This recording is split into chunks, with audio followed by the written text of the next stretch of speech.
The great British love affair with train travel is as old as the railways themselves. From the beating heart of London's metropolis to the majesty of the Scottish Highlands. Connecting coast and countryside with our great cities, the East Coast Line has it all. Disregard that, it's a glitch. But it's the people who give life to this railway. I trust him. The Republic are the best form of entertainment on the planet. The East Coast Line carries 19 million passengers a year on 155 train journeys a day, along almost 1,000 miles of track. East Coast is the largest operator on the line.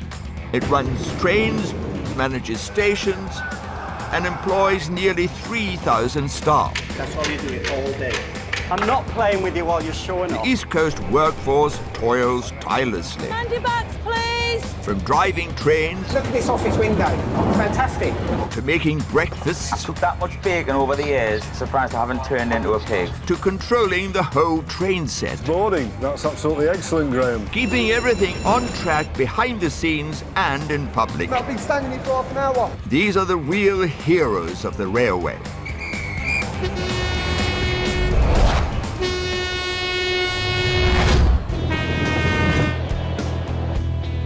East Coast Trains is one of Britain's biggest and most diverse transport networks.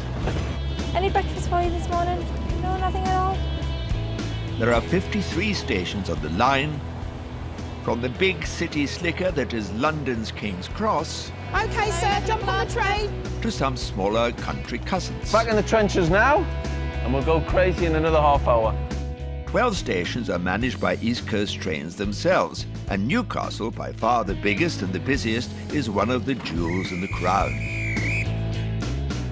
A Grade 1 listed building, the station has 12 platforms and handles nearly 8 million passengers a year. Train now at platform 2 is a 1944 service to Edinburgh Waverley.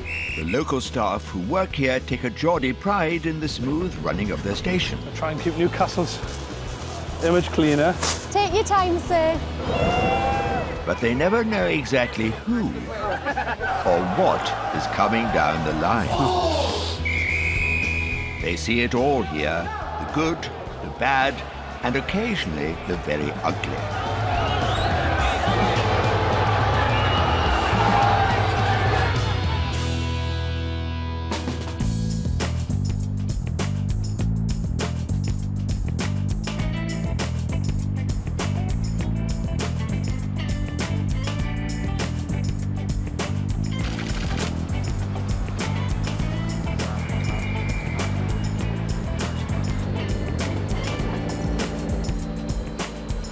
You know, I've worked all around the world. To come back to my hometown, to be manager of Newcastle Station, I feel very privileged. I feel very honoured to have the job, and you know, and I walk through my station with pride every day, and that's what keeps us going.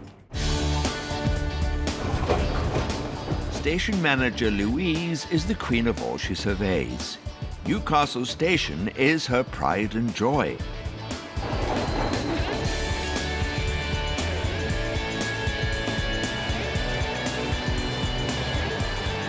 Have to keep an eye on these vents because it gets very, very dusty on there. Yeah, it's white paintwork, so. The station is Louise's home from home, and nothing escapes her beady eye. Look at the handle. Let's get a new handle ordered for there. Yeah, you can see. You see here? Marks on the wall. Yeah. Staff say that I never carry a handbag, I carry a bucket and mop.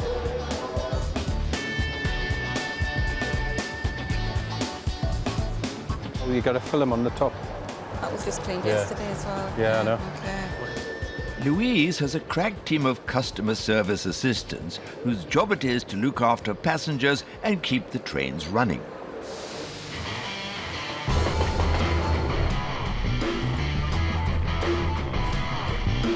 Railway lifer Daz is one of the station's longest-serving staff. This is the one, darling, this is the one, yeah. Started there as a cleaner. Been there like, well, I say nearly 30 years now. It's good life, man, it's really good life. Like his boss, Louise, railways are in Daz's blood. I'm hoping to be a 50-year man, I think. I've worked it out. If I do a 1-year extension, I'll do 50 years. I'll get that for you. If you step inside the door, I'll get it on for you, OK? Part of Daz's job is the safe dispatch of trains. Believe it or not, there's a lot more to it than blowing whistles and waving. Daz must make sure his trains leave on time, or East Coast pays the price. If the train leaves late, then it incurs costs to our companies. We have to pay Network Rail, because obviously it might delay something else. That's another one away safe and on time. East Coast is running well today. No route problems, sir, if anybody asks. The mainline trains are too long for just one person to dispatch safely. Step up Daz and John, Newcastle's dynamic duo. The train's about 1/4 of a mile long, so if that, it's a big thing to look after. It's eyes in the back of your head. I've had parents trying to put the children in pushchairs on the trains before. When the doors are closing, it beggars belief sometimes with people. You're just using common sense. You don't. If you haven't got that much common sense, don't have children. I'm sorry. Excuse me 2 seconds, gentlemen. This is where I thought. So it's my responsibility till this train leaves the platform. Anything that doesn't look right, we can still stop the train until the guard goes past me. Once he goes past me, then it comes down to the signalman. Fundamentally, I'm dispatch. I deal with the trains, but I deal with the public as well. I like people. British public are the best form of entertainment on the planet. OK, sir, jump on the train. Edinburgh. Thank you. Thank you. Yes, madam. First stop is York. Thank you. Train now at platform 2 is a 1944 East Coast service to Edinburgh Waverley. This train will call at Morpeth and Edinburgh Waverley only. Customers always right. Always right. That's what we're led to believe. Customers always right. I say that with my tongue firmly in my cheek. Keeping customers happy is a high priority for the station staff, and a simple thank you can make it all worthwhile. Oh, Dad, that lady that you helped with the bag on the train Oh, sent right, a lovely aye. little card in. Oh, let's have a look.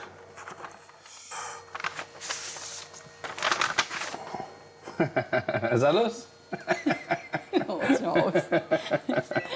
Yeah? Oh, I remember the one when the bag went to Durham and we got it back. That's straight eye. Oh, that's nice, isn't it? Oh, well done, well done. thank Right, you. I'm going to put Cheers. I'm going to put your little You're telling me great. All right, on the board. letter yeah, on lovely. the board, okay? Thanks, boss. Cheers. Okay. Each thank you letter gets a place on Louise's special board of praise. Mrs. Jones is everybody. So our customers that go on the trains, coming through the stations. We call everyone our Mrs. Jones customer. It's Louise's baby, yeah, she loves that kind of thing, aye, definitely, aye. So I'll be in her good books for a few weeks with her, and whenever I do anything wrong, she comes in with a stern face, I'm just going to wave my card at her and that'll keep her nice, and she'll be happy with that. I've got it in my pocket for at least a couple of days, yeah. Customer satisfaction may be important, but customer safety is paramount. In 3 days' time, Team Newcastle needs to be at the top of its game, as around 3,000 football fans will descend on the station for one of the country's biggest grudge matches. On Sunday, we've got a very busy day because we've got the Sunderland Newcastle Derby game. It's going to be a big day. The city's electric, lots of planning in place. It's a match of such intense rivalry that the threat of violence is a real concern. Two sets of fans, two teams that hate each other, two sets of fans who are very volatile on that day, probably go to work on the Monday and be best of mates, but for that 1 or 2 days of season it's crazy. Well, we can start cordoning this off now, as from Friday I would say. For station manager Louise, Derby Day is the most testing shift of the year. Previous games, there's been a lot of arrests and a lot of fights on the station and supporters running across the lines. Maybe start tonight. Yeah. But the last 3 years, it's been in a very controlled manner, and touch wood, there hasn't been any incidences. John and Daz save the day at Durham. And it's action stations for Louise.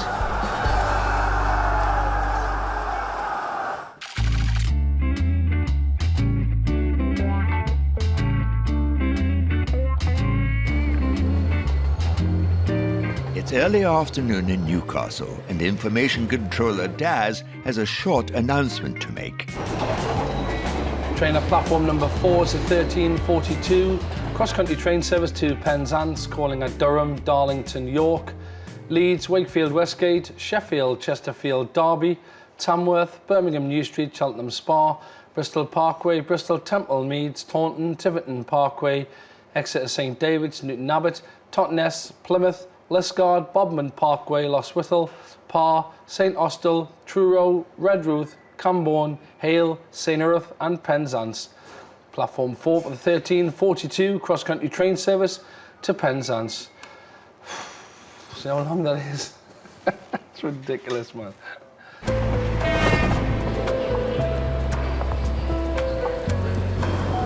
It's the calm before the storm, as in 3 days' time, thousands of football fans will converge on the station for the Newcastle Sunderland Derby.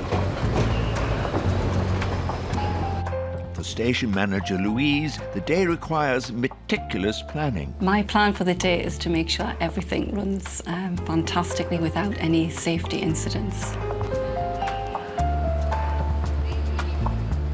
In preparation for match day, Louise is meeting with British Transport Police. Obviously, you're fully aware that this has been graded as a Category C, high risk of disorder within the rail network. With passions running high between rival Newcastle and Sunderland fans, the station team must prepare for the worst. Any issues associated with crowd control within the railway station are down to yourselves. We anticipate about 2,400 to travel by train. The fans themselves will be coming out onto the Neville Street exit, and they will be escorted around the back and down into the car park exit, where they will then join the main bulk of the football supporters under Oxford Street. I think we've both got the same objectives: crime-free, minimal disruption to passengers. Yeah. On the day, you've got station manager and 3 duty managers, so staffing-wise, we'll be on the ground. You know, it's a cast of thousands for this game. It's quite an impactful game for the whole of the region, and there's quite a lot at stake.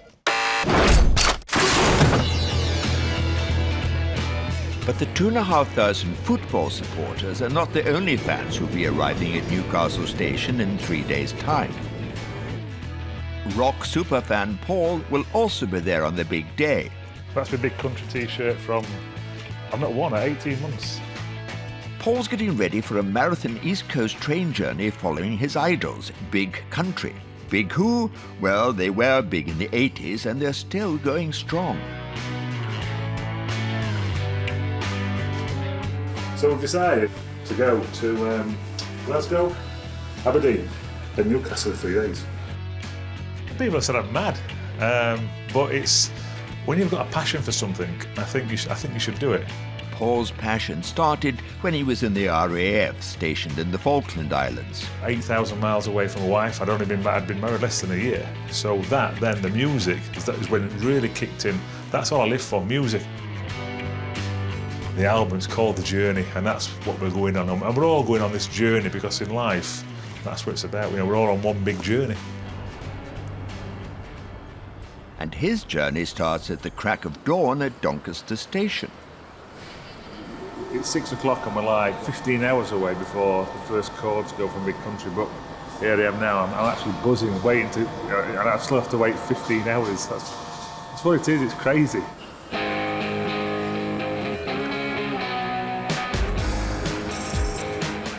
Paul won't be travelling alone. 3 stops up the line at Darlington, another Big Country fanatic joins him, and he's called Paul too. So I've done, I reckon, 45, 46 gigs for Big Country. How many have you done now, you reckon? This is my 180th tonight. Your 180th? 180th. So what's your next target? After tonight, 180, what would you if I do another 20 next year, I'll do that and do 200. To get 200? To 200, yeah. Wow.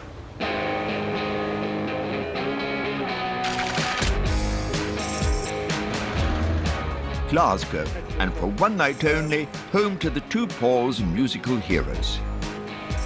We're now in our big country mood. Come on, and look at Paul, look his all his badges, see? Best band in the world. The transformation, isn't it, yeah? This morning you saw what we are and we're just mental on big country. That's what it means for us still. These are all albums, and I said to you, it's Paul's 108, Paul K's 180th gig, big country gig, you know. 180!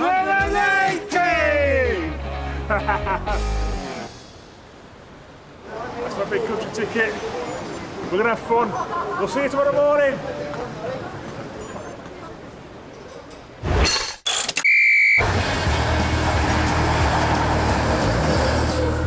Certain days in the year test certain stations to the limit.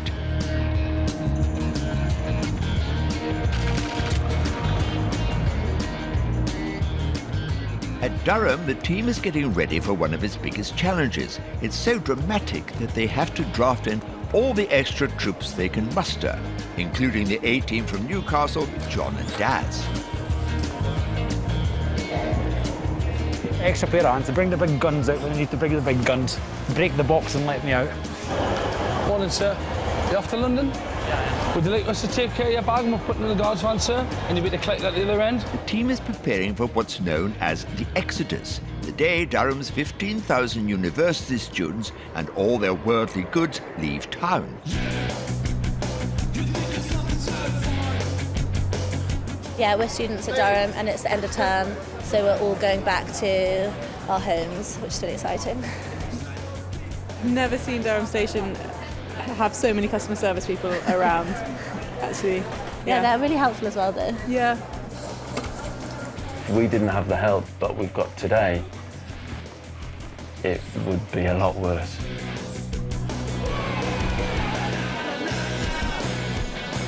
We've got marketing, we've got station managers down from Darlington, we've got the one that's in charge of Newcastle. Anybody that can find it spare is willing to come and give them a hand for a couple of hours. But the East Coast staff aren't just here to be helpful, as time is money.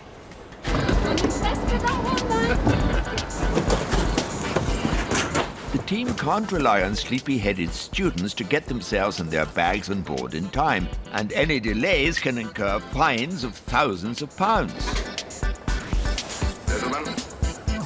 We've got 90 seconds to get a train from stop to start and off the platform, so when the wheels stop, the 90 seconds begin. If the train is delayed, we get fined for every minute of delay time that we incur. So there is high pressure on this.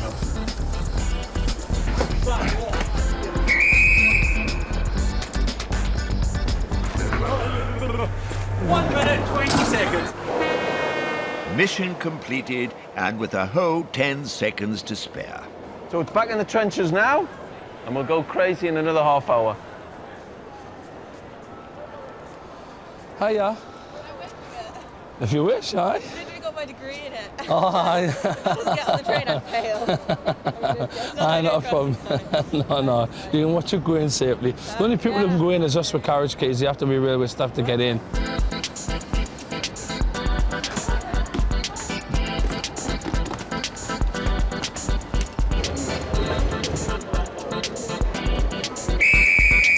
I had 1 or 2 delays in the platform, but you've just got to accept that, take that on the chin. By close of play, the supercharged Durham team have dispatched 10 trains, sending around 2,500 of Britain's brainiest and their dirty washing homeward bound. And they pulled it off without any costly delays. It's been a cracking day. Enjoyed it. Back to Newcastle for the rest of my shift.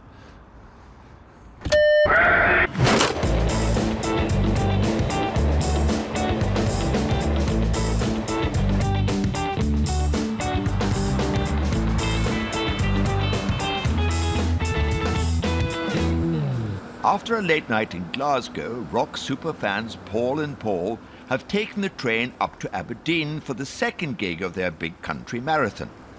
Slightly different day today in that we're going to check in a bit earlier have a few drinks, and then we're just waiting for the phone call to go down and get involved with the sound check, which is none of us have ever been to a sound check, so it's all new stuff. It was a chance meeting with Mike Peters, and I politely asked him, and Mike politely said, of course. The two Pauls have managed to get exclusive access to their hero's sound check, courtesy of lead singer Mike Peters. I've never ever been to a sound check. We get up close and personal with the band, and that for me it's beyond dreams, it's beyond belief, because they're still heroes, but we can talk to them. At the end of the day, they're just normal people, and that's just blown away now, you know. And we haven't even seen the second concert yet. I can understand the fans that travel night after night to see Big Country. I used to do it myself when I was a kid, following the Clash and the Buzzcocks, and I know that there's something in music, in rock music, that gets deep into the heart of a lot of people, and one show is not enough. Tomorrow, the two Pauls will be back on a train bound for Newcastle. And they won't be the only ones, as thousands of football fans head for one of the most explosive local derbies of the year. But just how prepared is Newcastle Station for kick-off? Heart racing, pulses up, temperatures up, nervous energies here.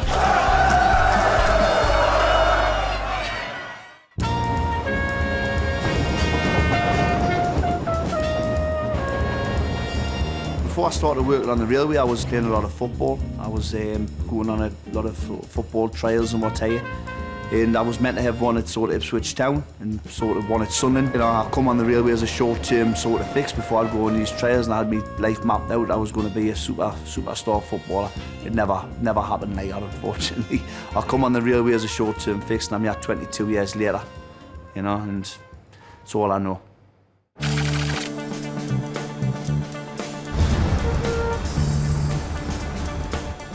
It's the day of the Newcastle-Sunderland football derby.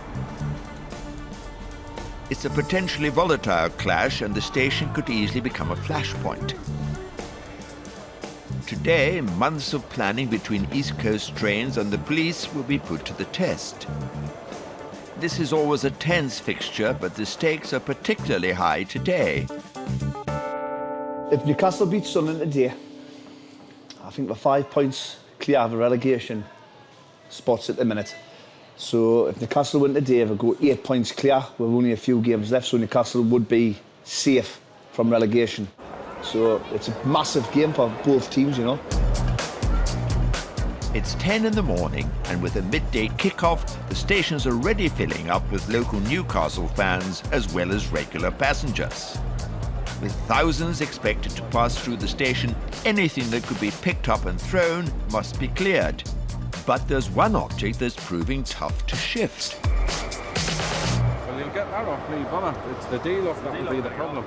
Someone's left a tricycle locked up to a railing, slap bang in the middle of the concourse. We'll try to get in touch with anyone to come and remove it, but they're not like us, they don't work weekends, so we're having it removed. Note that one. On this way. The deal off the one. Rest it on there. Right as close to the edge as you can.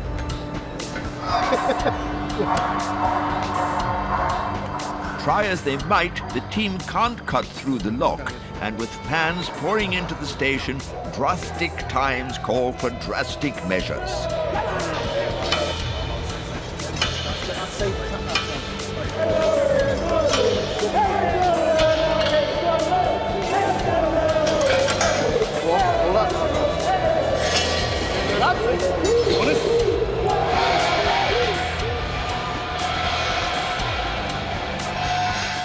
Just in the nick of time.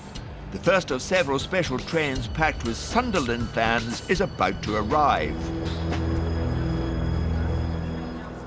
This is a calm before the storm, and we've got everything, all the preparations in place, and we're just waiting for the special service to arrive.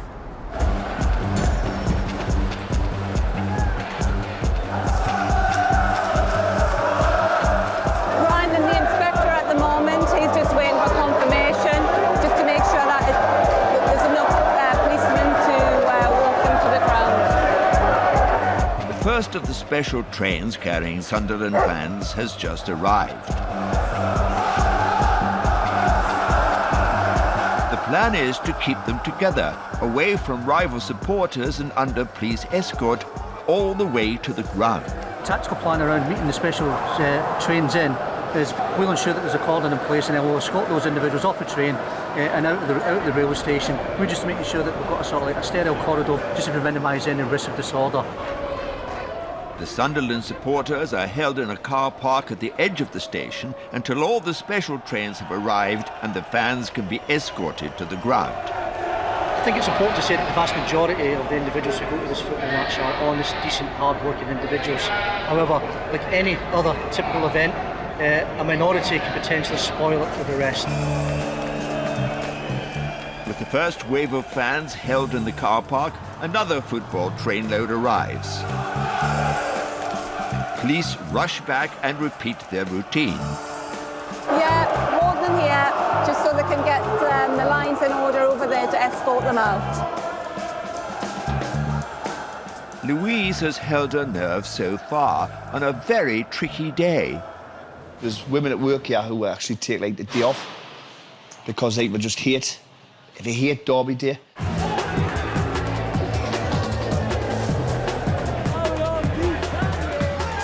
But it can get really, really intimidating, and it's not a nice place to be when you've got sort of running battles outside and you've got people full of alcoholic beverage, sort of working ourselves, shouting and bawling. The police do show a presence out there, and they do police it quite well. But they cannot be everywhere all the time, and that's when the trouble starts. But now the station is trouble-free, and the police are ready to escort the Sunderland fans to the match. But in 3 hours' time, they'll be back, and Louise and her team can only guess what mood they will be in then. Okay. Just saying it went off very well. Just hope the return's just as easy. Yeah. Sure it will be. Back to normal running for a few hours. Cup of tea. Cup of tea. Time for a nice cup of tea, for everyone that is, except Mark. He has a wee problem to deal with. All the Sunderland supporters come up here. I mean, obviously there's no toilets, so what's happened is that they've branched off, seen this nice little spot, and they've had to urinate on the back of my office. Could have been a lot worse, could be blood, we're mopping up, there's been no trouble, it's been well managed, so a little bit disinfectant's not the end of the world. Land of hope and glory. I've got lots to do with this, is that right? My liege. My liege.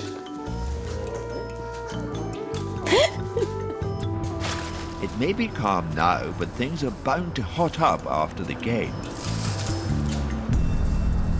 If Newcastle win, the city centre have a good atmosphere about it. If Newcastle get beat, then we'll feel worse because of the fans. The natives will get restless and there will be disturbances, but let's just hope that there's a fair result up St James's Park today. I'm sure there will be.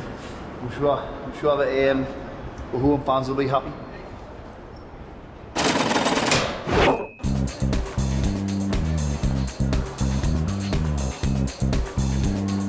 With Newcastle Station temporarily back to normal, another train is about to hit the tune.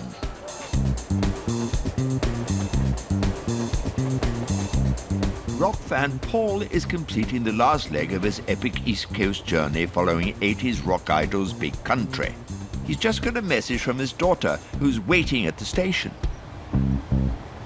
She's just sent me a text at the phone. Just read this in your stars, laugh out loud.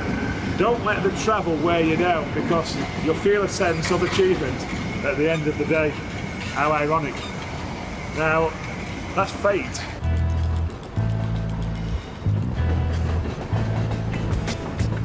Paul finally arrives at Newcastle to find the station a much quieter place than it was a couple of hours ago.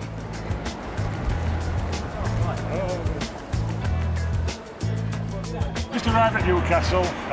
It's full of police and I've got my daughter now, so we're on the third gig.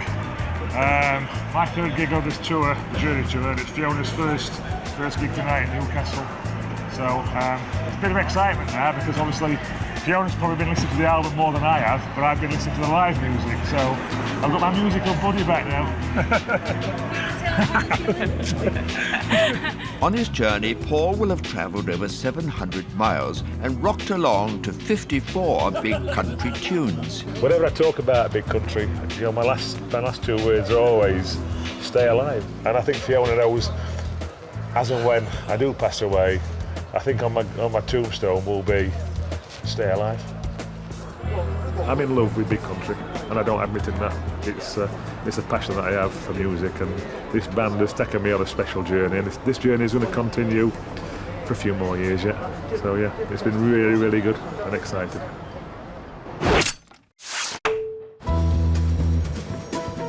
Newcastle station may be quiet now, but it's still a very tense time for some of the staff. Newcastle fan Mark doesn't quite have his mind 100% on the job. 5 minutes to kick off. Heart racing, pulses up, temperature's up. The nervous energy's here. Hello, mate. Nervous, mate? Nervous? Alright, it's a couple of minutes to go, isn't it, yeah?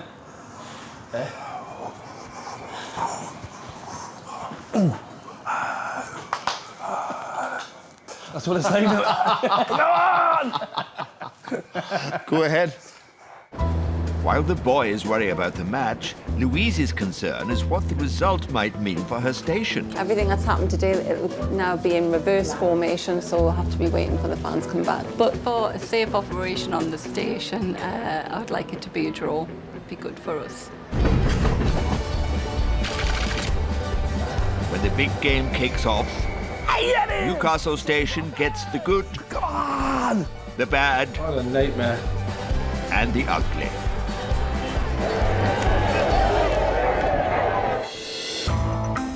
The hotly contested Newcastle-Sunderland football derby kicked off 15 minutes ago. At the station, for Newcastle fans Mark and Daz, the love of the tune is too hard to resist. No, we're not. No, not like that. No, we're not on the football page. No, we're not allowed to have that on the internet. Okay. Yeah.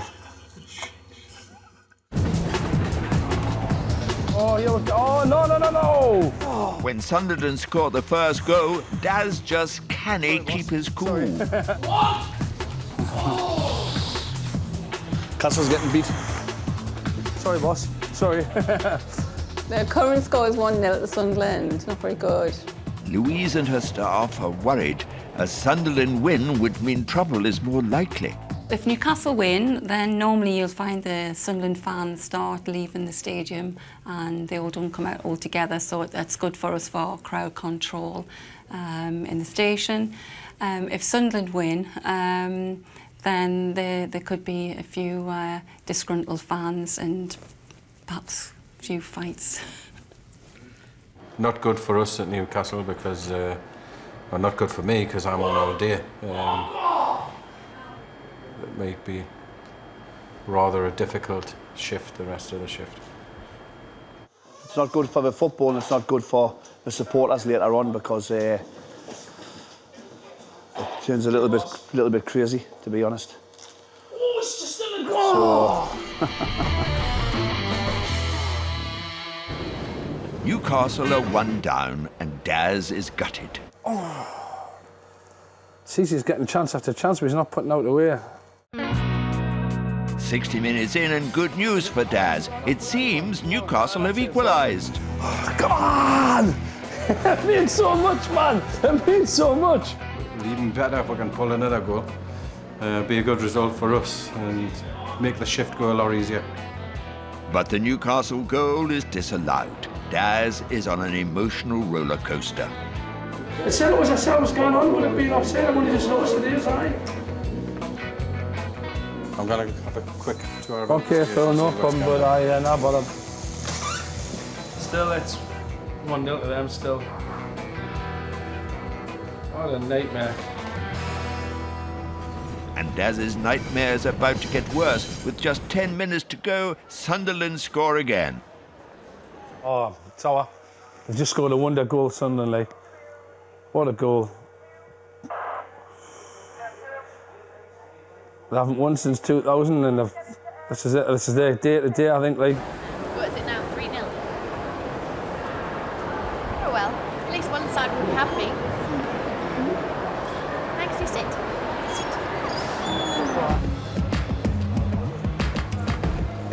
At the final whistle, Sunderland win 3-0 and Louise fears the worst.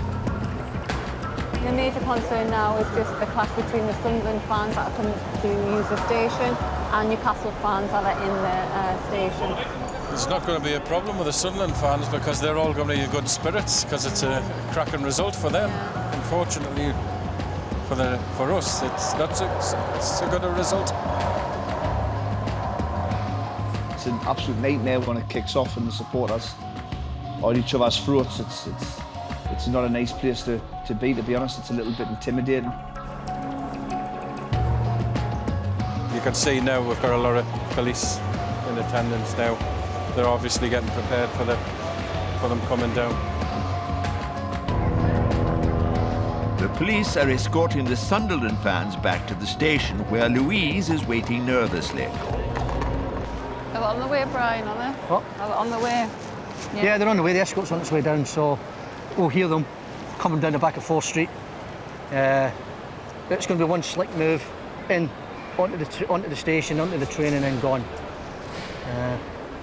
That's the plan. So we'll see how it happens.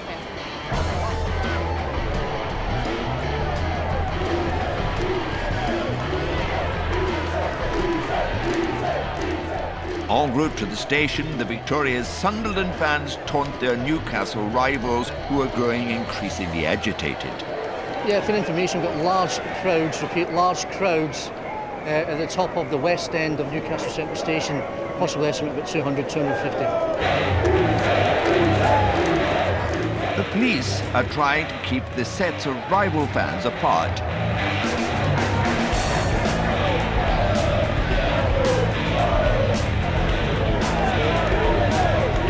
But almost inevitably, it all starts to kick off. Hey guys, you've heard what said there, massive problems with the escort, people trying to attack them en route, so be on your game, please. With skirmishes breaking out in the city centre, the police need to get the Sunderland supporters out of town fast. For Louise, it's becoming the stuff of nightmares. Suddenly, a large group of Newcastle fans break through into the station on the hunt for their rivals. Apparently we've got a load of supporters coming down there, jumping over the barriers. Dog handlers to the front end of the station, dog handlers to the front of the station. Some supporters start throwing things at the police. Oh, Charlie, November officers, draw your buy-ins! Draw your buy-ins! Stop me! Missiles being thrown, missiles being thrown! While the police handle security, Louise's main concern is to protect the passengers in her station. Just want to move back, you're going to get hurt here, okay? Move back. Thrown, missiles being thrown! Station, come on, run the back! So I'm going to ask you to move back in case you get damaged. What are collies? All unprotected officers, back to the front of the station! Back to the front of the station. Go on, let's get some call.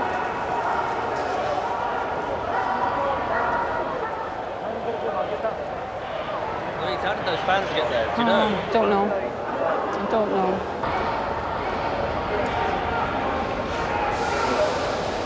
Guys, are you all right? That wasn't good, was it not, eh? And what they've done is they've climbed over the gates and tried to get a platform 12 and thrown things. But that was bad.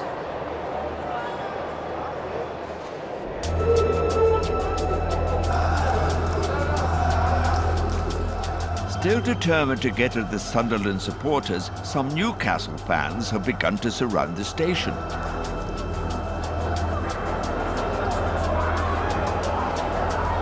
Is it the Newcastle fans that's throwing the stuff? What, they're throwing the stuff at us for? To protect everyone inside the station, the police form a human shield.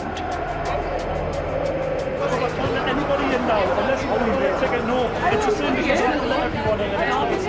basically what we've done, we've closed the front doors here because there's still a lot of Newcastle fans outside, obviously knowing that the Sunderland fans wanting to get on the train.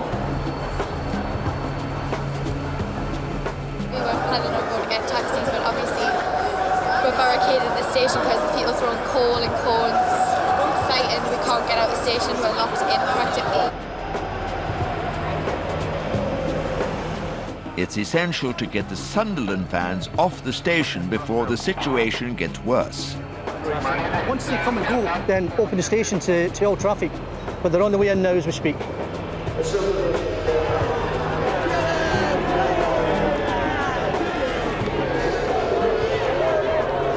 need to get them as quickly as possible onto this set here and then out the station.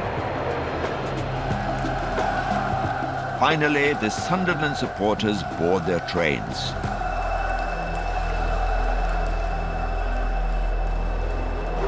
Wasn't good.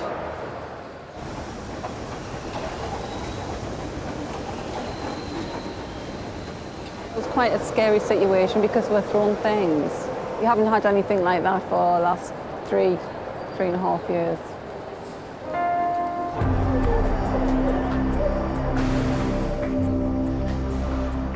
The skirmishes have left a trail of devastation. I did tell you it did kick off when we got a result like this, as you can see by the damage and the missiles that's been thrown.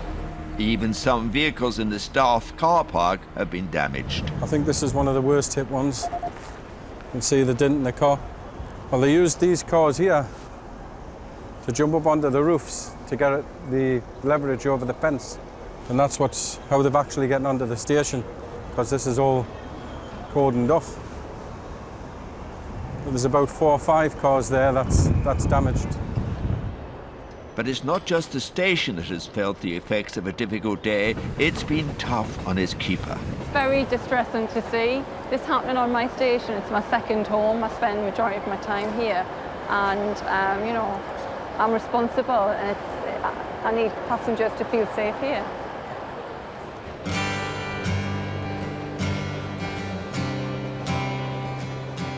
Derby Day has taken its toll on the town, claiming 29 arrests and 3 police officers injured. I'm a Newcastle fan, I make no secret of that. And I think what the Newcastle fans done to our own city on Derby Day, it makes us a little bit ashamed to smash up our own city centre. It's ridiculous. And they're just like, you know, we're not just smashing up our city centre, we're smashing up property that belongs to people who are working class. And they've got to go to work, and they've got to work hard to pay for cars and car repairs and shops and little businesses getting windows put out and that. I think it's just a disgrace. You know, it's going too far. It's taking it way too far. And these aren't just kids, these are grown men. And unfortunately, on this occasion, it was the Newcastle United fans that let ourselves down big time. So yeah, on that day, it made us ashamed,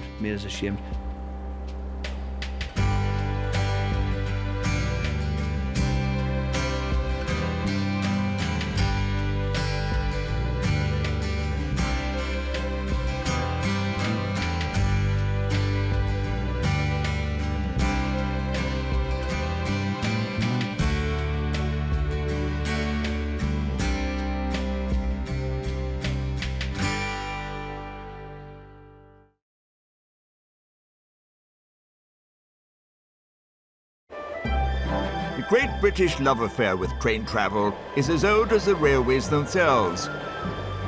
From the beating heart of London's metropolis to the majesty of the Scottish Highlands. Connecting coast and countryside with our great cities, the East Coast Line has it all. Disregard that, it's a glitch. But it's the people who give life to this railway. I trust you. British public are the best form of entertainment on the planet. The East Coast Line carries 19 million passengers a year on 155 train journeys a day, along almost 1,000 miles of track. East Coast is the largest operator on the line. It runs trains, manages stations, and employs nearly 3,000 staff. That's how you do it all day.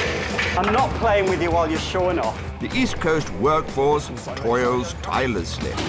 Demand your backs, please. From driving trains... Look at this office window. Fantastic. ...to making breakfasts... I've cooked that much bacon over the years, surprised I haven't turned into a pig. ...to controlling the whole train set. Morning. That's absolutely excellent, Graham. Thank you very much for that news. Keeping everything on track behind the scenes and in public. I've been standing here for half an hour. These are the real heroes of the railway.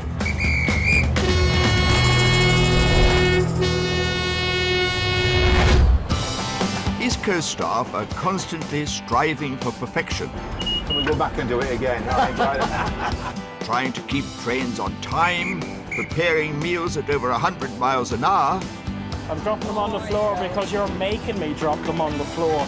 And looking after their passengers in stations. Can somebody help us on 3 to take a wheelchair? And on trains. Evening, can I hot food for you?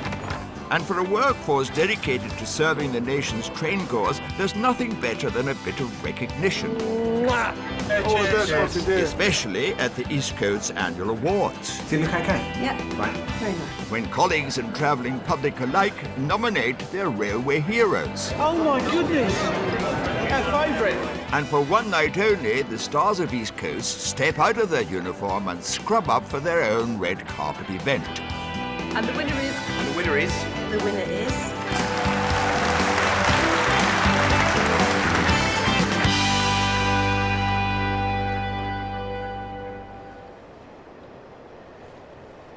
I've been doing my job 15 years now, and I really like it. Every day is different, so when you come in, you think, oh God, what am I going to expect now? You know, there might be some delays if you're coming in on a late shift, so every day is so different, so yeah, I really enjoy it.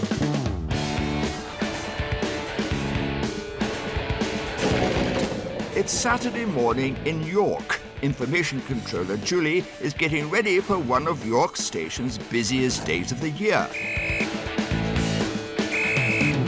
It's York races today, plus it's bank holiday and plus it's payday. So I think everybody's come here because it's nice weather. They've come for the races and they're staying over. So we're more busier than usual on here. A bank holiday race day at York can bring double the usual number of passengers through an already busy station. Oh, look at all these coming off. Busy, very busy. The first race starts in just over an hour. Every train delivers a flurry of fetching frocks, fancy headgear, smart suits, and traditional racing attire. We're off to York races for my stag do, lad. We're off with my old horse here. It's called Humphrey. And the buses are ready to take Humphrey and his mates on their way. But despite being under extra pressure on race day, Julie still manages to enjoy the warm weather and the racy ladies. I like looking at all the ladies' dresses and the shoes, it's really good, and see what they're wearing and everything. So yeah, it's nice, and they're all in summer clothes, which is good today. And there's plenty of them. How many more? Any more? But the lively crowd won't get in the way of Julie doing her job. Mind your backs! Can somebody help us on 3 to take a wheelchair? That was a busy train. Really busy. I struggled getting that wheelchair off because there was that many people on and off. And they don't look, when there's a ramp being put down, they don't look and they just walk by you. But half of them are coming off drunk now. Bit tiddly. It's only been a few weeks since East Coast train dispatcher, JR, retired after 47 years of service on the platform at York. There she goes. That's the last train I'll ever dispatch in my life. He was given an emotional send-off. It's a sad day for me. Thank you all very much. Thank you. Oh. But his colleagues planned an extra special treat for him. Today, JR is out of retirement and back on York platform. But this time, it's purely for pleasure. They've arranged for me to go on the driver's cab on the 10:01 to London King's Cross. as I've just completed 47 years service, so they give me a trip of a lifetime. All my life I've wanted to go into driver's cab, so my dreams come true. Taking JR on his train trip of a lifetime is driver John. Well, after we've, been a few stops, maybe I'll get off and leave you to it. Yeah, fair enough. Yeah, and once I've been seeing you a few times with this, I might have an idea what you're doing. Fantastic. This is great, this. It's so different to be sat up front and just sat on train. JR has spent nearly 5 decades working on the railway, but remarkably, he's never been in the driver's seat. It's nice for me to sat up front of a train rather than waving it away. 28 years on the York Station dispatching trains. Must have been thousands of them. Yeah, so now I'm here, sat up front. It's a different way of life, it's great, it's great. JR is taking in everything he can on this dream trip, but of course he already knows more than the average passenger. So every time that ding, they have to cancel it, and in so many seconds, don't your brakes come on? That's right, that's the AWS, the automatic warning system. You know it, you got it. So you're nearly trained up. I'm nearly, give me a few more months. My first shift as a train driver, I worked, I think it was the 8:35 from King's Cross to Leeds. But my wife knew I was going to do this, and obviously she wanted to sort of mark the occasion in some way. So my wife and my mother and father-in-law came down to Potterbar Station where we live, and they actually, first of all, they made a banner up saying, "Way go Steve" on it. And then my wife got ready to take a photo as I went through. And the first thing was they showed it to the wrong train. It was the person in front of me they showed it to, so whatever they thought, I don't know. But then my wife practiced so many times to take the photo that the batteries ran out on the camera, so she actually missed it completely. First time you're out on your own, it was very nerve-wracking because you do all your training with somebody else in the cab. So this is your first trip on your own, and you hear every creak and groan from that loco, and you're thinking, oh, does that sound right? Does that look right? Couldn't sleep the night before, tossing and turning, thinking about it all day long. And you know you can do the job because you've been trained to do it and all that, but it's apprehensive. Obviously, you're nervous and you want to do everything right. But once you set sail and you do halfway through the journey, you're doing everything correctly, you start to relax a bit, and all your training that you've done, and you feel dead proud after you've done the very first shift for your very first time, JR won't forget his memorable day at the front of the train. 123, nearly 125 mile an hour. Absolutely fantastic. I love speed. And this is what you've got here, speed. Very comfortable, this train, to ride in front. And just sat at home in armchair, this. Sat in front of the telly. It's great, yeah. Oh my God. How weird is this? I'll tell you something, that's fantastic, that. Can we go back and do it again? I enjoy that. This special driver's seat journey has given JR a moment to reflect. I could travel on this every day. I love it. Yeah, it's great. Better than driving car. Oh, yeah. And this chap here, best job in the world. Yeah, I think so, anyway. 11:45 you booked on, straight down around the corner. After a busy race day shift, Julie has finally reached her finish line. It's been really good, it's passed really quick. I enjoy being busy and seeing lots of people come through the station. So yeah, it's a shame to go home, but I'm going.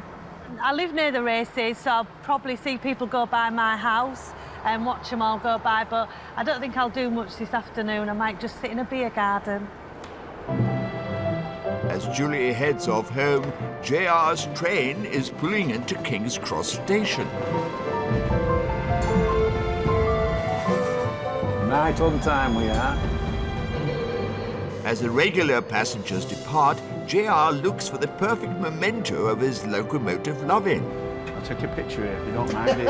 The driver who brought me to London. Thank you very much. I don't have to ask you to smile, do I? I've been ambition to go into drivers' cab since I started on railway in 1966. Now we're in 2013 and my dreams come true. Fantastic. I feel like royalty being in that cab. Royalty. So it's been great, yeah. Yeah, I remember this for the rest of my life.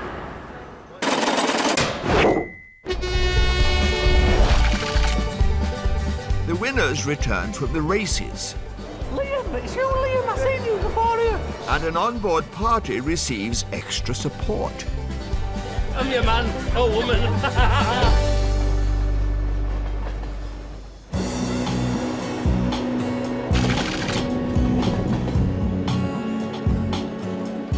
At York Station, newly trained dispatcher Liam is facing a big test.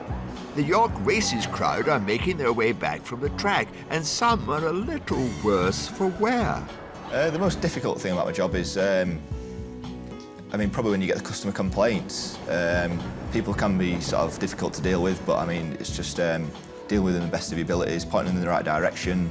I think you have a good sense of humour, that's for sure, because sort of at times of disruption when things are sort of difficult, treating each situation individually and finding your way around it.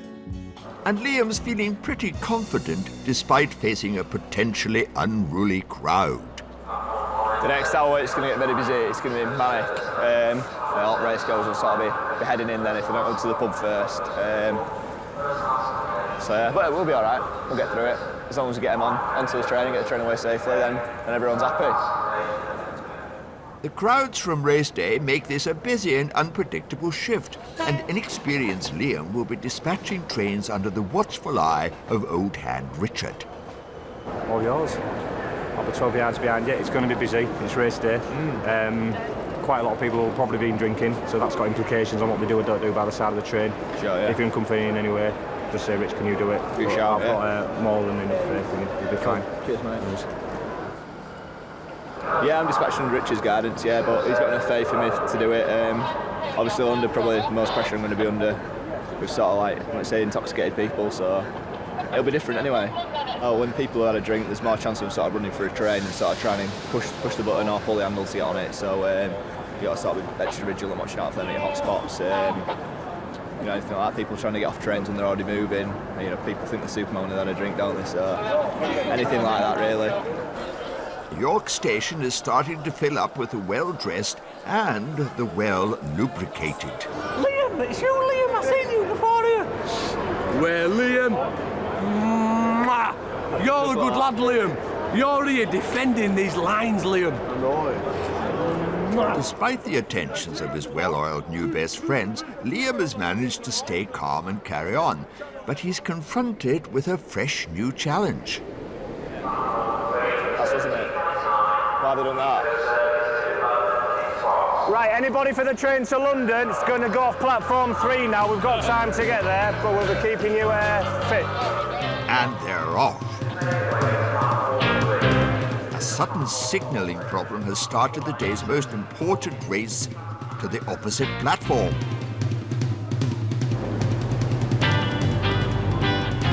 Although they're cutting it fine,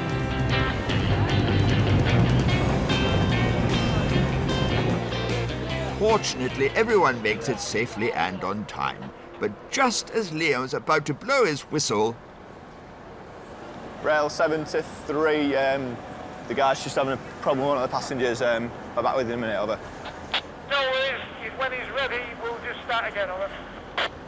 Received that, Sean. No problem, we'll do it, over. All right, we're good. We'll start again. Start again. Right, Sean, we're ready to go. If we want to start again, over. With the stray passenger now safely on board, Liam takes a second crack at the train dispatch.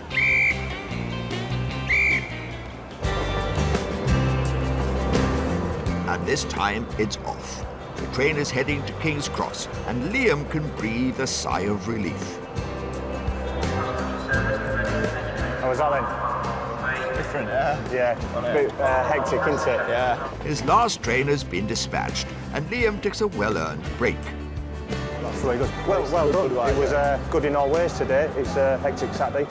Yeah, a lot quieter than earlier. Been a busy day earlier in the day for Liam to be training on a bank holiday with races. Really good experience for Liam. And personally for myself, it's a lot calmer than it was 2 hours ago. The race goers are on the way home safe and sound, and it will only get quieter, which is a nice thing for us. Old Hand Richard will be sending the remaining race day passengers on their way home. But some are finding the welcome of York Station a little too relaxing.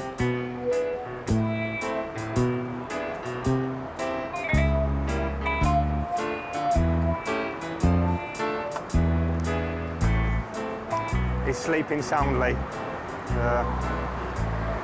There we go. But Richard decides that nap time is over. Excuse me, mister. You okay? Yeah. We're giving you 10 minutes, but it's not totally appropriate to be snoozing on a station like you are. Yeah, I understand. Have you got enough about you to get a coffee or something and get with it? Because Stop it, just get... not enough. Yeah, being customer facing, you see it most weekends, and they respond in different ways. I'd be happy if everybody responded like that. Some are a bit more grumpy when they have to surface, but thankfully he had enough about him to know he should get a coffee. After a day of near pandemonium, a calm finally falls over York Station.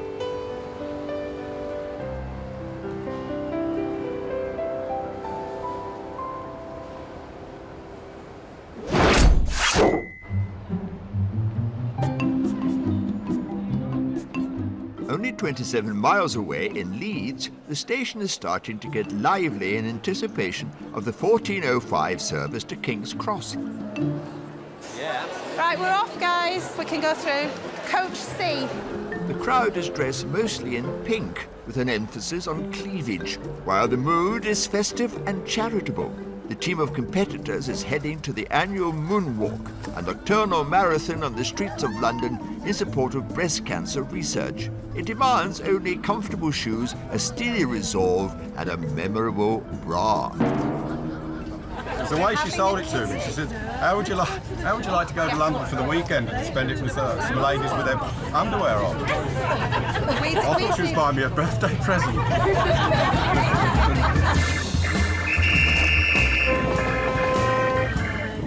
The 2.5-hour journey south is spent making sure everyone's costumes and bodies are covered in as much bling as possible. Your head's not on. Oh, my head's not on. Just a minute. Is that on now? Yeah.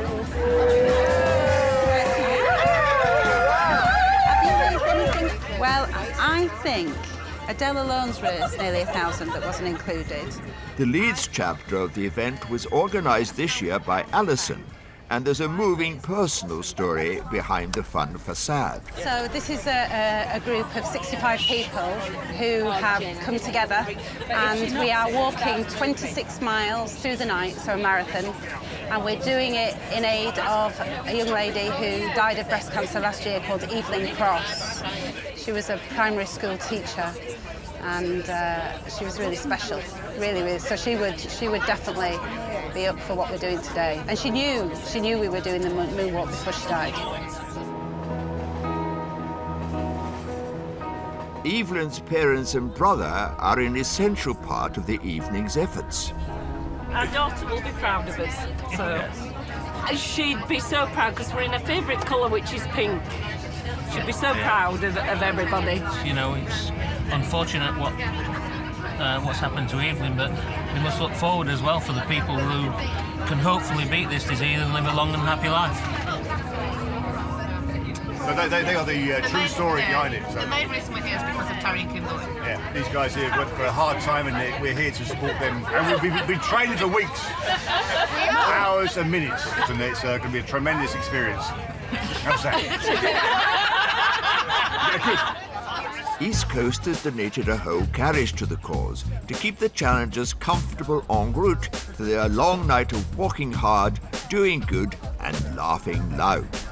I think if we can start in this spirit, we've got a good chance of ending. I think it'll be very interesting to see what state we're all in when we set off back tomorrow. The fundraising effort behind the Leeds Moonwalk has reached an impressive figure. The total that we've raised right now is £18,715.20. It's important. 20 pence is definitely important. With the final sequin, tattoo and fairy light attached, I'm ready. I'm your man or woman. the group pulls into King's Cross, ready to light up London's night sky.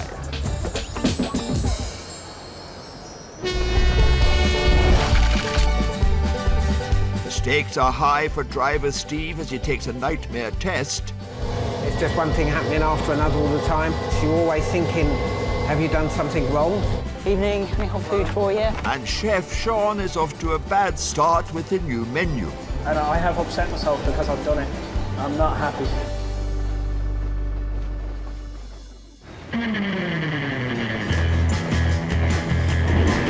Of all the jobs on the railway, being a train driver is the most high-profile and romanticised role.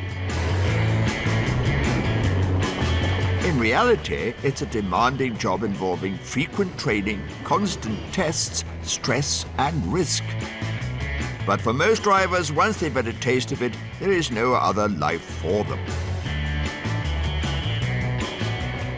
I like train driving because if you do your job and you go from A to B when you should and you do everything the way you should do, first of all, you don't get bothered by anyone. And then there's a feeling of power.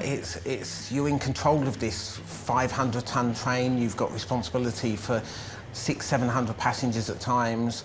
The two things together, it's like a boy's dream in a way, to be able to do train driving.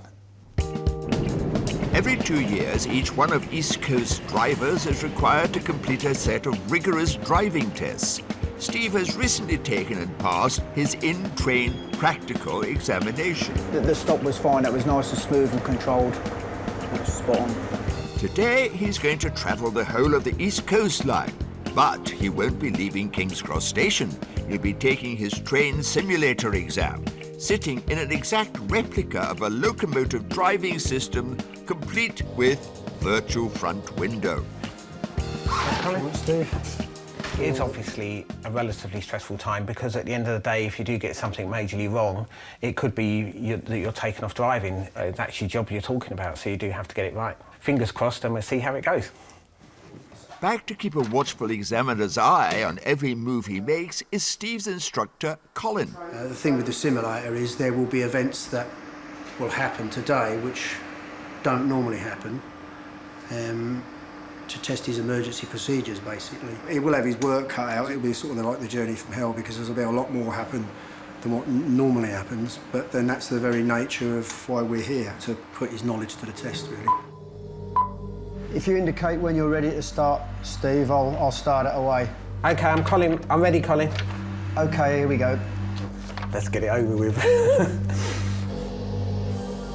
As Steve sweats it out in a dark London room,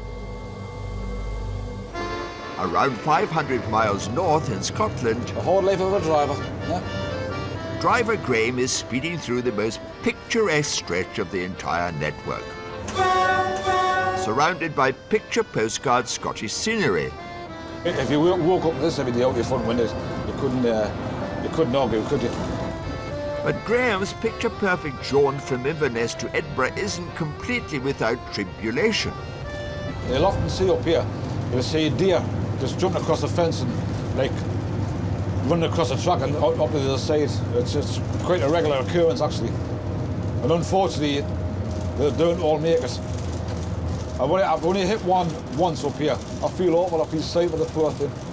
I didn't even like hitting a pigeon, I mean hitting a deer. So, there's a couple of red deer there. If you're lucky, you only see quite a lot of them, actually. Back at King's Cross, deer aren't a concern for Steve, but he is approaching the first of his own journey's hazards, an unexpected red signal. Hello, King's Cross. This is a driver 1 Alpha 03, stood at kilo 662 signal. What it is, driver, is well, we've got some signalling problems in The examiner has prepared a series of unusual tasks and extreme challenges that are critical for Steve to master. So I have your authority to pass kilo 662 at danger. Thank you. King's Cross out. And while Steve concentrates on his technical test, Graham has time for a short history lesson. There's been a few battles here. Obviously, the most famous person is William Wallace, which the monument commemorates on the hill there. It's Blair Athol Castle, and the guy who has it, he's the only one who was legally allowed to have a private army. Right now, we're approaching Moncrief Tunnel, which apparently is the longest tunnel, railway tunnel in Scotland. I think it's just over 1,100 metres, I think. Well, now, when I'm sitting cool through this tunnel now, I can imagine what it must be like driving the London Underground. Back in London... Hello, is that the guard? Over. Yes, the guard, over. Just to inform you that we've got 10 people at work in between here at Walmer Green, kilo 603 signal. Hello, King's Cross signaller. This is the driver of 1 Alpha 03 on the approach to Finsbury Park. I've just had an ADD activation. It's quite intensive. As you can see, there's just one thing happening after another all the time. So it can be quite tiring, and I think when you're doing this, you're always thinking, have you done something wrong? But hopefully it's going okay. Steve is battling the rain.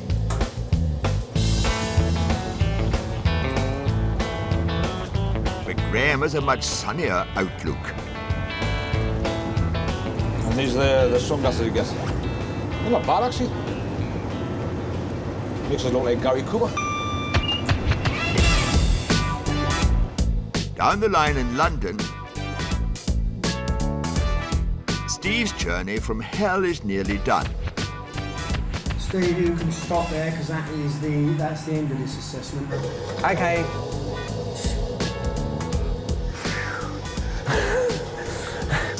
It's just really intense.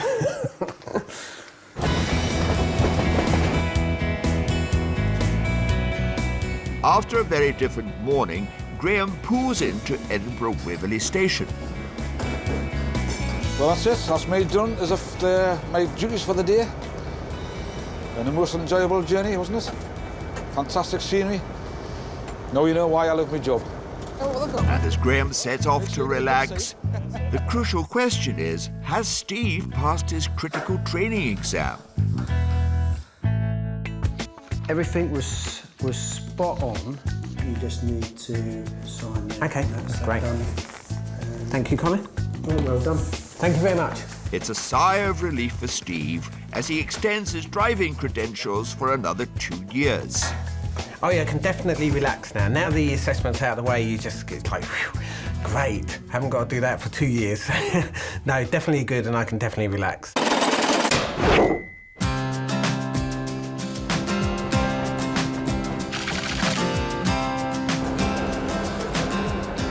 Every 6 months, East Coast launches a new menu for its first-class passengers, and today, Chef Sean will get his first crack at the new dishes.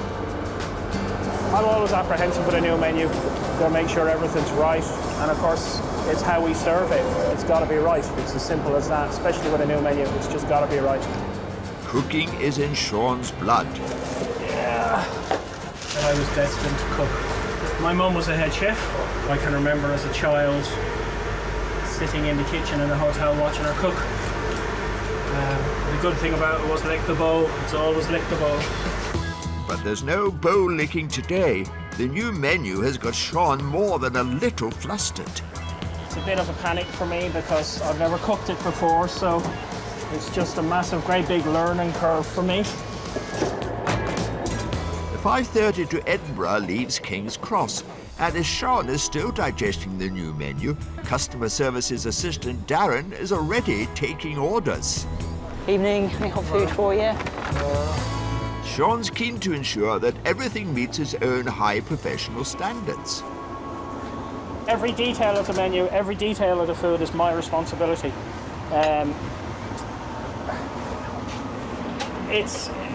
It's quite daunting for me. I like to be in control of my kitchen. You know what I mean? And there's one new menu item that seems to be a big hit with the passengers. The salmon, yep, in a can, thank you. Salmon as well, yep, push can. The salmon, yeah, no problem. The salmon, thank you. Right then, we've got 14 chicken, 2 spinach and 15 salmon. It'll be about 3 or 4 minutes. The heat is on. Sean must get 31 orders out within the next 5 minutes. He rapidly plates the salmon with green beans and boiled potatoes, whilst Darren cracks the whip. 17.56, not too bad. It'll be out, don't you worry. You're not dropping them on the floor today? I'm dropping them on the floor because you're making me drop them on the floor. Sorry. Thank you very much, perfect. 15 orders of salmon are on their way to the hungry travellers. Thank you. Salmon's the popular one tonight. And Sean's culinary skills are not lost on the diners. Given that the guys are preparing food at 125 miles an hour, it's pretty good. I think a lot of our passengers are surprised for how good the food is that we produce on the trains. But there's a slight problem. Our The nights- potatoes are supposed to be roast? No. Just checking. The menu says salmon supreme served with roast potatoes and sugar snap peas. So I guess they've changed the potatoes and the peas. I didn't notice that actually. Overall, I think the potatoes are a little bit disappointing because the menu says roast, and there's not a lot of colour on those. With a quick reappraisal of the new menu, Sean is tucking into a piece of humble pie. How did I miss that? I read the manual about 10 times today, but it doesn't always sink in. 11, yep, salmon, there we go, thank you. And I have upset myself because I've done it. I'm not happy. But everyone else is happy, but I won't be because that's just the way I am.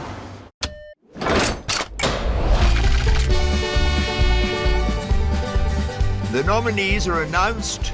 Whatever happens, let's have a good time. Yeah. The red carpet is rolled out. Does it look okay? Yeah. Right. And the winner is...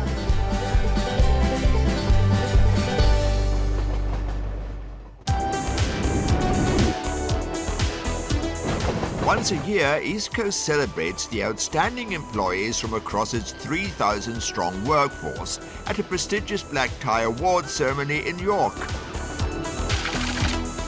Setting out from London's King's Cross is awards nominee driver Steve and his wife Angie.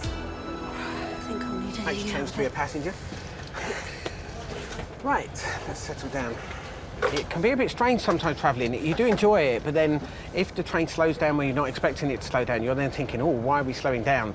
And hoping that there's nothing wrong. But I'm a bit of a Jonah, apparently, because every time I go on trains travelling passengers, they break down. So watch out. Oh, don't worry. Passengers are looking at me now. Don't worry, it's going to be fine.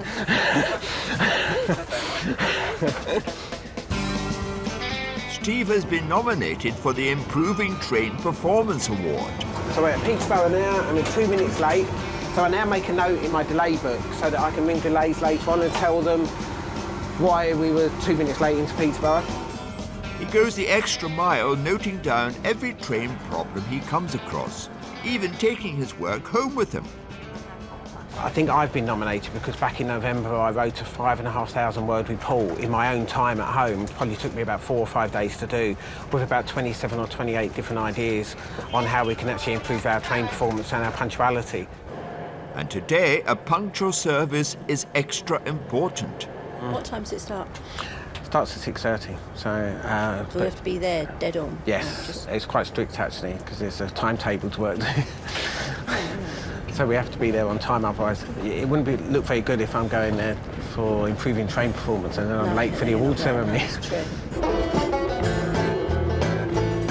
The train departs King's Cross, and one carriage along from driver Steve are the hard-working engineers from the Bounds Green Maintenance Depot, and they waste no time in getting the party started.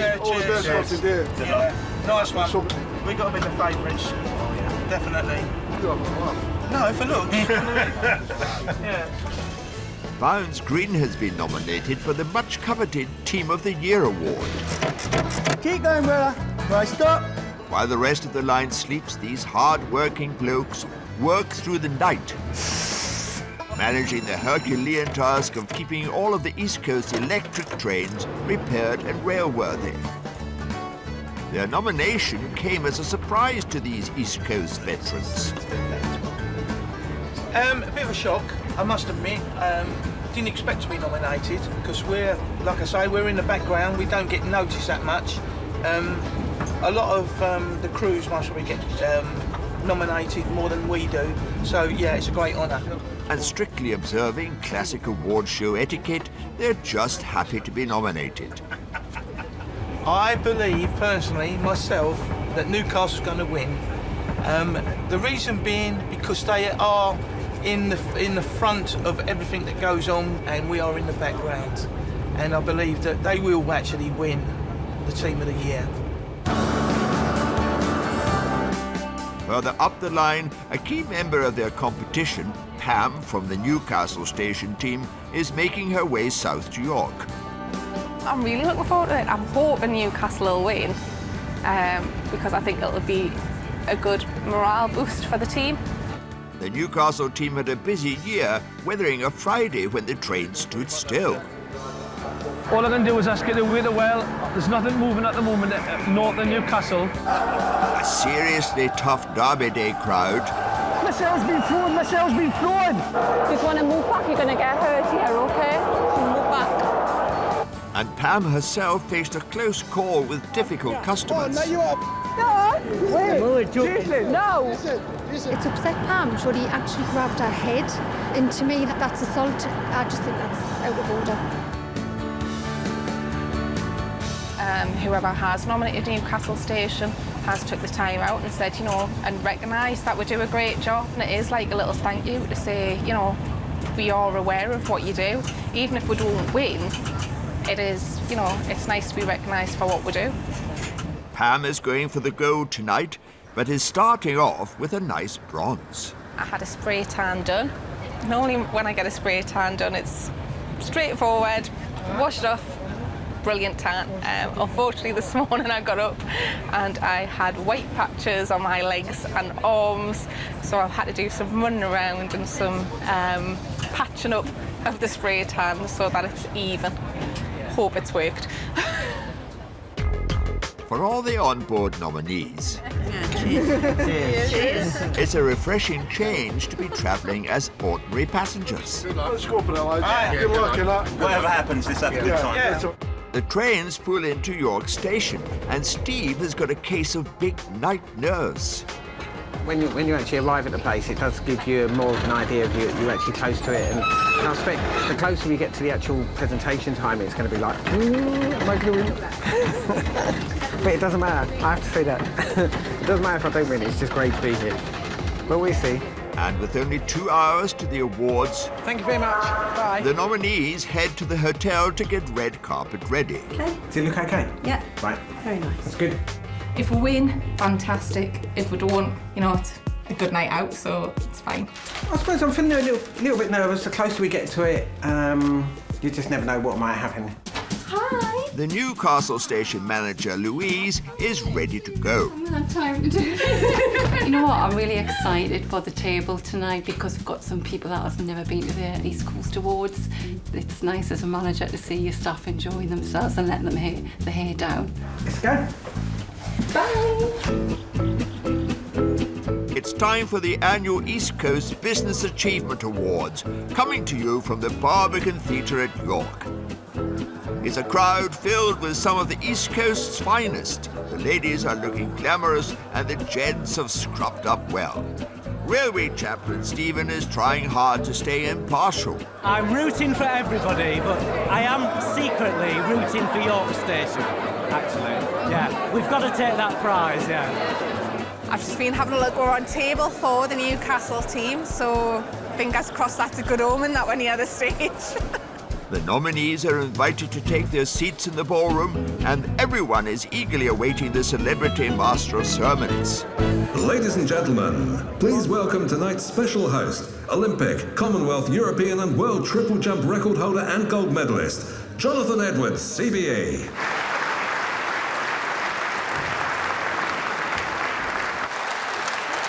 and good evening. As many of you know, I'm a great fan of the East Coast. I use the services regularly. I'm sure I recognise a number of faces in here. And I have to say you have made a fantastic difference over the last 3.5 years, so very, very well done indeed. There are 13 awards in total. And the winner is... And the winner is... The winner is... From Safety Achievement of the Year... The Onboard Safety Forerunner. To Outstanding Individual. Stephen Sheard. A parade of winners take to the stage until the evening is down to its final 2 awards. Our next award is for improving train service. And Steve's moment of truth has finally arrived. And the winner is... Chris Jury. And believe it or not, Steve loses out, but remains positive. I'll just have to do a little bit better next year. Maybe instead of being the bridesmaid again, I can be the bride next time. He's always my winner. There's one award to go, Team of the Year, and the nominees are... The Newcastle Station Team. Then we have the team at Clay Hills Depot. And finally, the Bounds Green Depot Class 91A shift. Thank you, Jonathan. It gives me great pleasure to announce that the winning team, the Newcastle Station Team. And Newcastle pip Bounds Green to Team of the Year and bring the ceremony and another year on the East Coast Line to a close. Yes!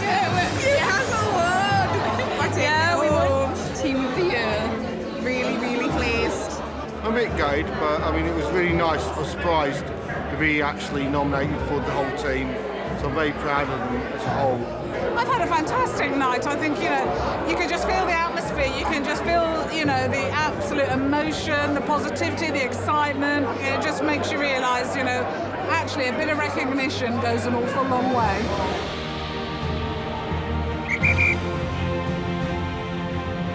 Ah, me bacon. How many people have that view when they go to work? Take your time, sir. OK, sir, jump on the train. There you go. All done, and the lady's got her bag back. Thank you very much. Cheers, thank you. My liege. My liege. Here we go. Bonjour.